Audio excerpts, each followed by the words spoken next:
Welcome everyone, I'm Yashni Padiachi and this is Africa Matters. Guinea's military government proposes shortening the transition period before elections, but will it stick to the deadline? We'll speak to some fisherwomen in Malawi who are breaking cultural and gender barriers as they tackle the sex for fish trade. And we'll also find out how Nigeria's advertising industry is coping after becoming the first country to ban the use of foreign models and voiceover artists.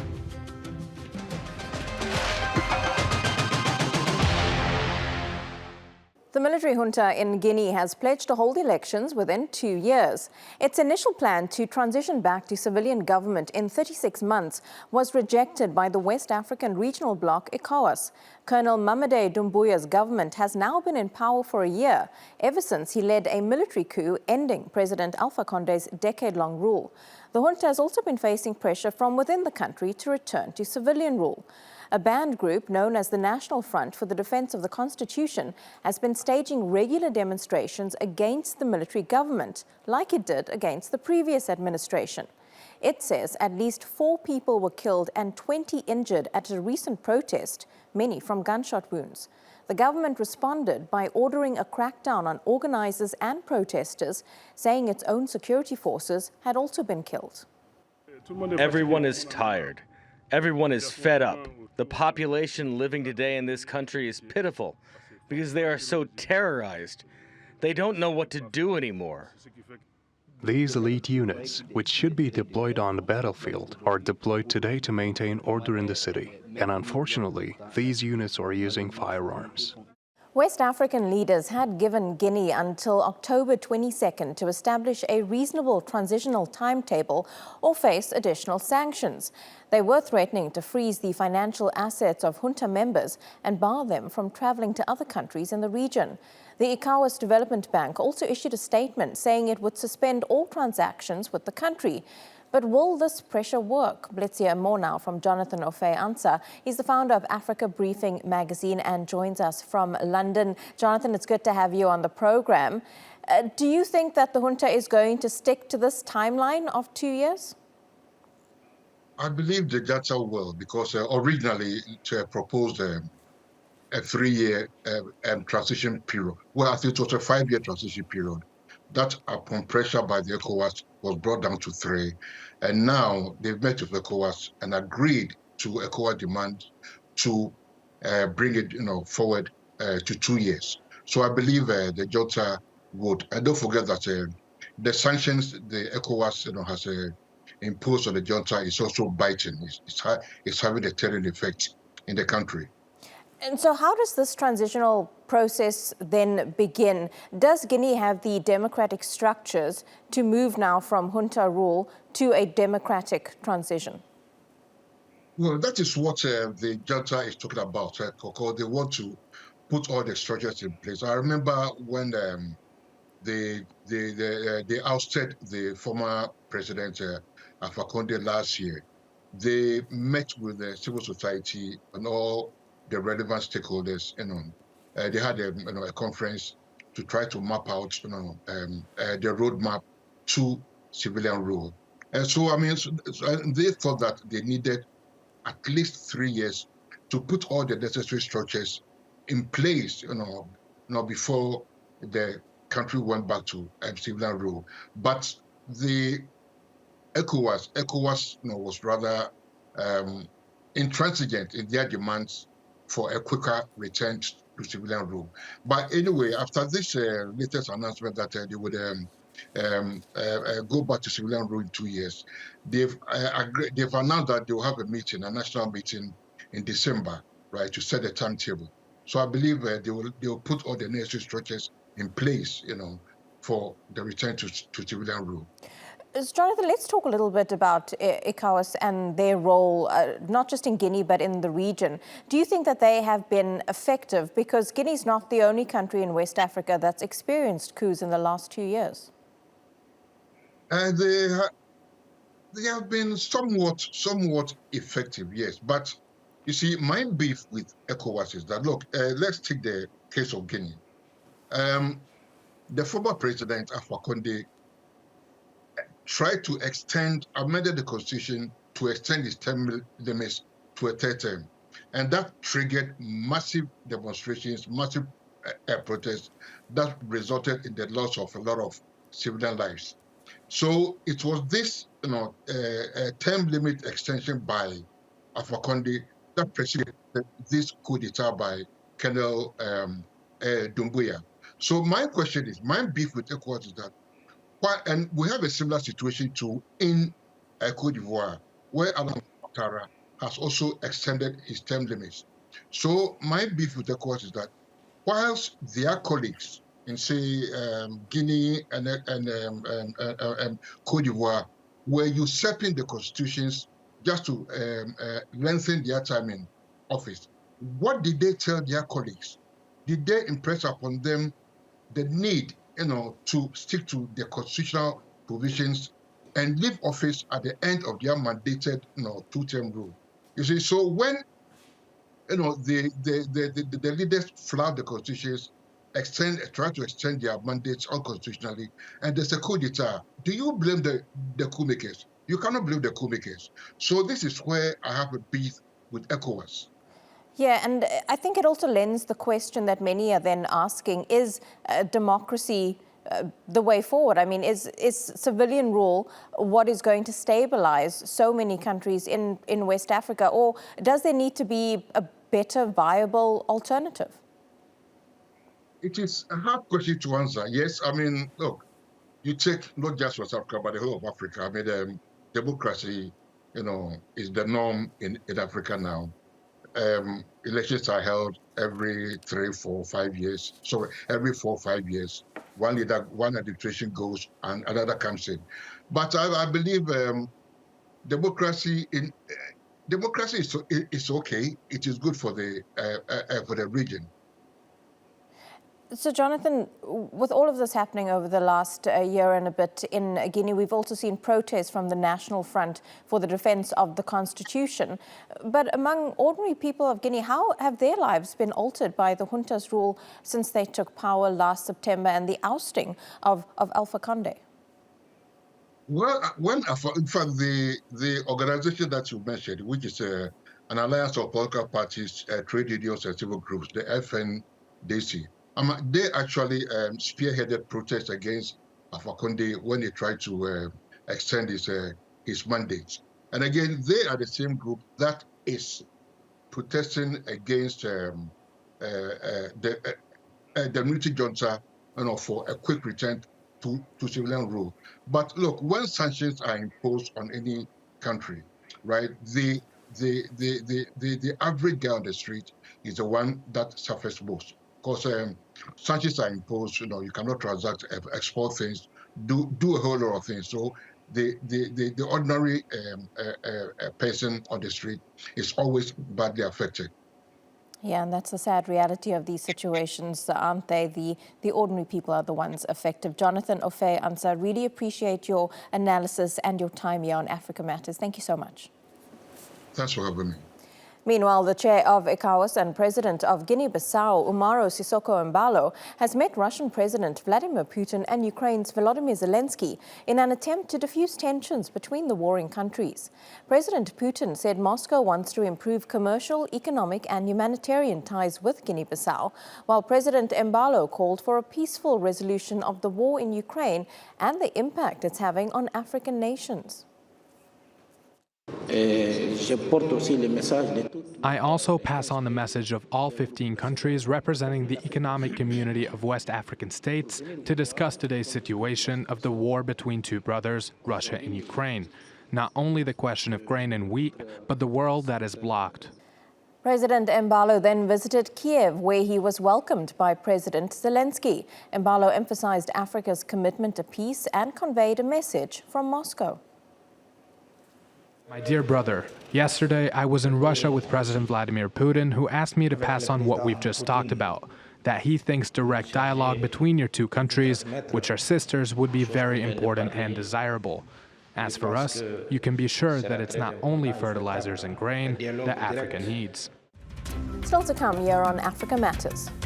I'm Timothy Obiezu in Abuja, Nigeria, the first country in the world to ban the use of foreign models and voiceover artists in adverts. Authorities say the ban could potentially boost Nigeria's local advertising industry. But in this report, some critics say there could be a backlash. I am Lamek Masina at Lake Malawi, where women are starting their own businesses to escape the sake of sex work prevalent in lakeside areas.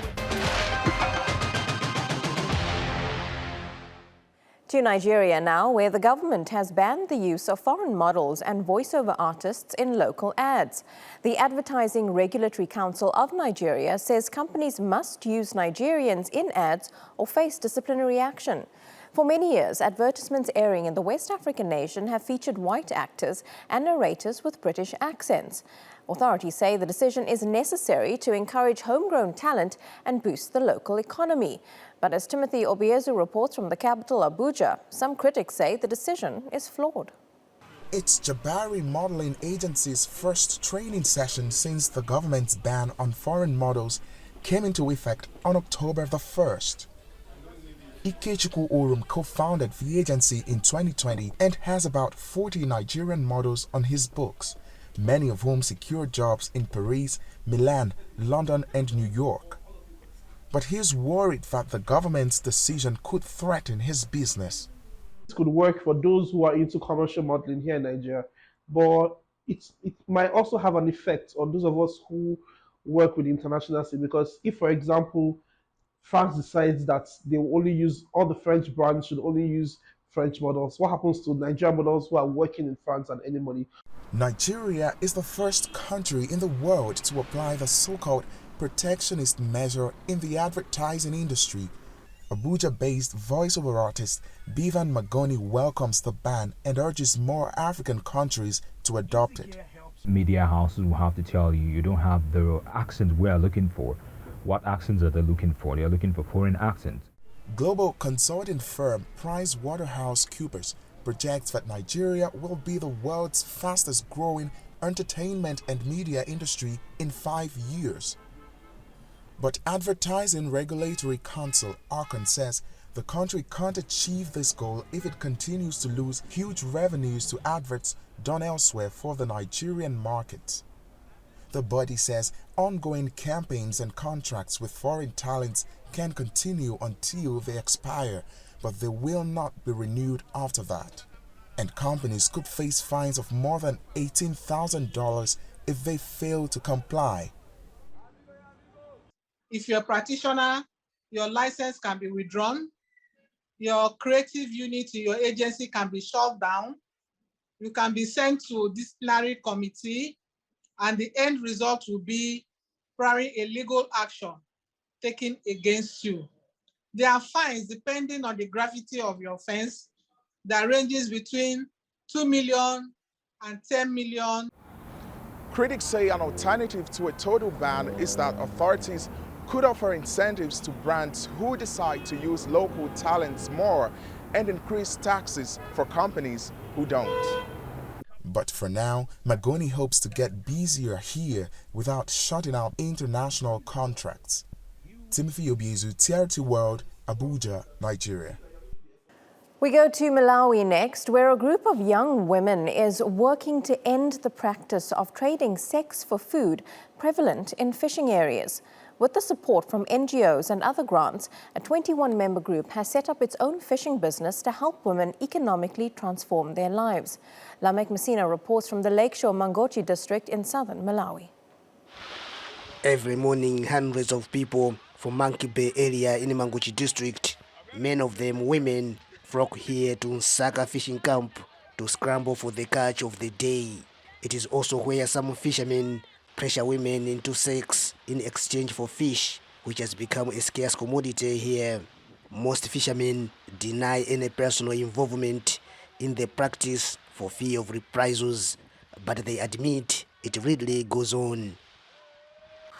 This becomes easier when one is the manager or owner of a fishing company. It does not take long and one does not struggle to entice women into sex if he has full control of the fishing business here. However, a group of 21 women here, known as Fisherland Ladies, have purchased their own boat, nets, and solar dryers in an effort to escape the practice. This boat helps to find fish without problem. At first, Sex for Fish came about because some women were so desperate for fish to eat, so they were forced to exchange their bodies for fish. Their hard work has led the fish product company Nyampesi Food Products offering to become the sole buyer of their daily catch, which it packages and supplies to retail shops across the country. When ladies go out in the field, they would sometimes face shortages of money to run their businesses. This would force them to sell their bodies to meet financial needs of their business. But since we are buying directly from them, it makes them safe from temptation from men who would want to sleep with them because they already have a market. The effort has also economically empowered these women. Some are owning shops, saloons, motorbikes, land, and decent houses, among other assets. But the age-old practice has led to the HIV infection rate here skyrocketing to 25%, almost triple the national figure of 80%. This has forced community-based organizations to embark on women empowerment programs. We brought in some what we call capacity building as well as empower. We encourage the women to go to be in groups like saving groups so they can start up their business so that they be empowered to refrain from sex for fish. So that we have seen that it has helped a lot. They hope such efforts will help many other women to fend for themselves and escape the pressure to trade their bodies for fish, just as the Fishland ladies are doing. Lamek Masina, Africa Matters, Blantyre, Malawi. A new app released by the National Museums of Kenya is enlisting everyday citizens to help defend the country's wildlife. The digital data is being used by authorities to track the well-being of Kenya's vast animal population. Daniel Padwick has more. The Kenyan bush is home to a colourful array of wildlife. Over 25,000 different species have been recorded by experts. Now, a new app allows users to become citizen scientists to help ensure the well-being of the country's wild residents and even give the country's tourism a boost. This app now helps us to really map where these animals are, and if they're in trouble, we can get the authorities to come and help us. And it gives me a great opportunity to show the tourists exactly where they are. And when you're on foot, it's actually sometimes more difficult to find some of the animals because they spread out far and wide. Assessing the health and conditions of Kenya's enormous wildlife is no easy task. But with the help of this crowdsourcing technology, scientists can access the information without doing all the footwork. The app, Mammal Atlas Kenya, otherwise known as Makenya, relies on people taking photos and logging their observations like an animal's species, age, condition and environment. With our scientists, they can collaborate all this data and work out exactly how our populations are doing. And this is actually a continuous census of our animals in this country, as opposed to the KWS doing one every 3-4 years to see how the population is doing. This will be a continuous census, and we will know how well our animals are performing. This is particularly useful for safeguarding endangered species. It will also include recording the breeding condition. Specifically, if you see an endangered species and you see that it has young ones, that is quite encouraging because we'll know that that species is actually will survive in the environment. Number two, again, it will be a game changer because it will also capture the habitat type where that species is found. If the habitat is in good condition, then we know that the endangered species will survive in that particular habitat in long run. Keeping sight of the future is paramount to protecting nature. And thanks to the Makenya app, wildlife conservation has become a joint effort. Daniel Padwick, Africa Matters.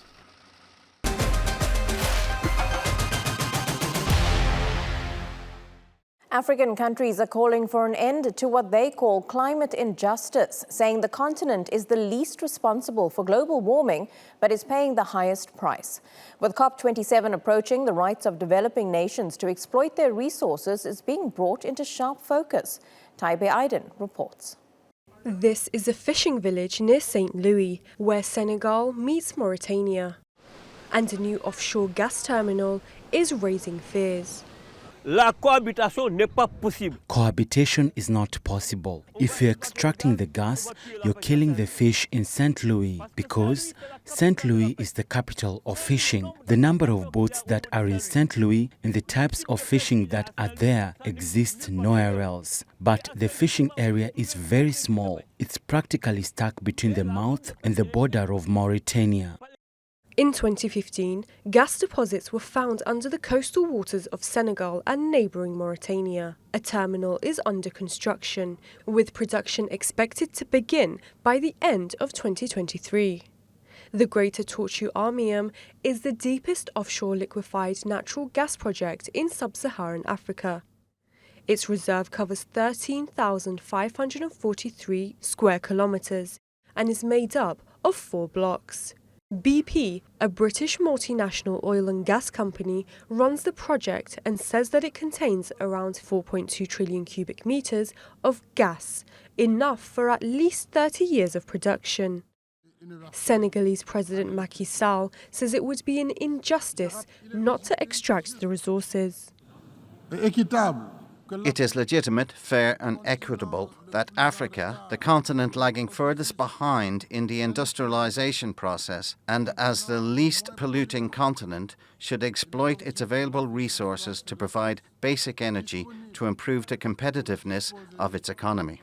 At a joint news conference in Dakar in May, German Chancellor Olaf Scholz expressed interest in the new project as a way of cutting Europe's dependence on Russian energy.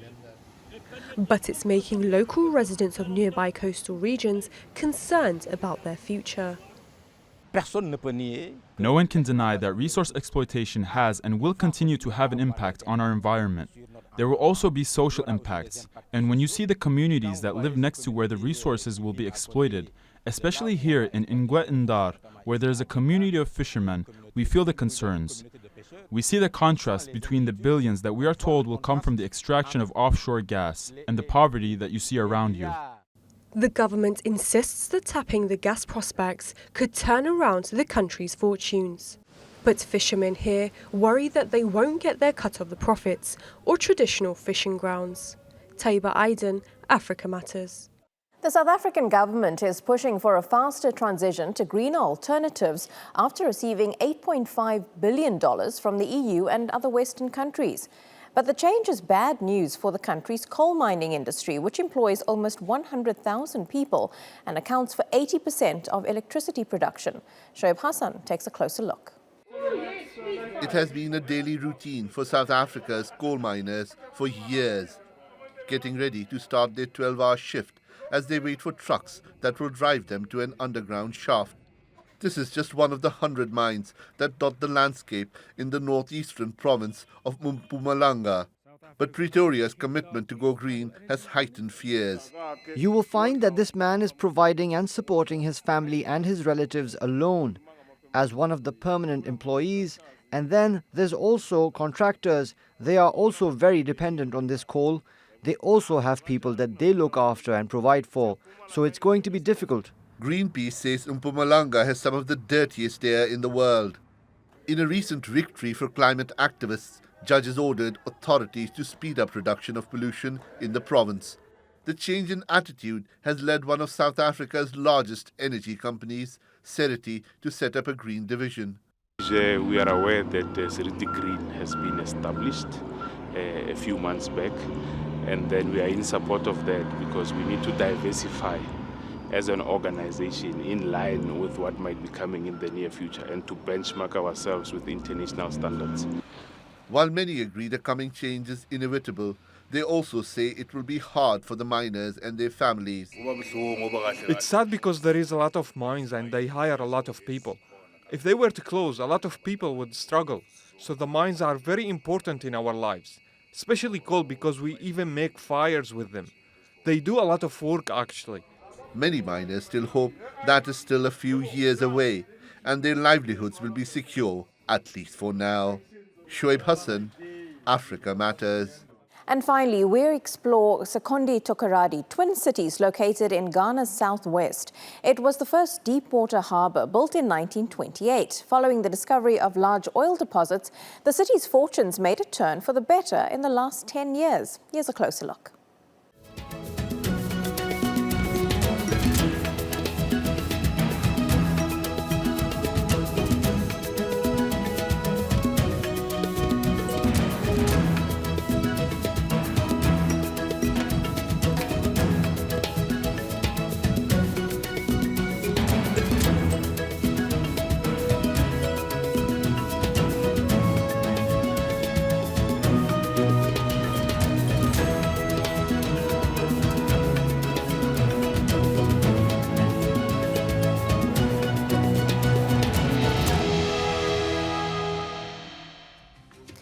That's our show this week. It would be great if you shared your thoughts with us about the stories you've seen on this episode or anything you'd like us to cover. You can use the hashtag Africa Matters on Twitter. And to watch this episode again, you can find us on YouTube. It was great being with you. Until next time, take care. Bye-bye.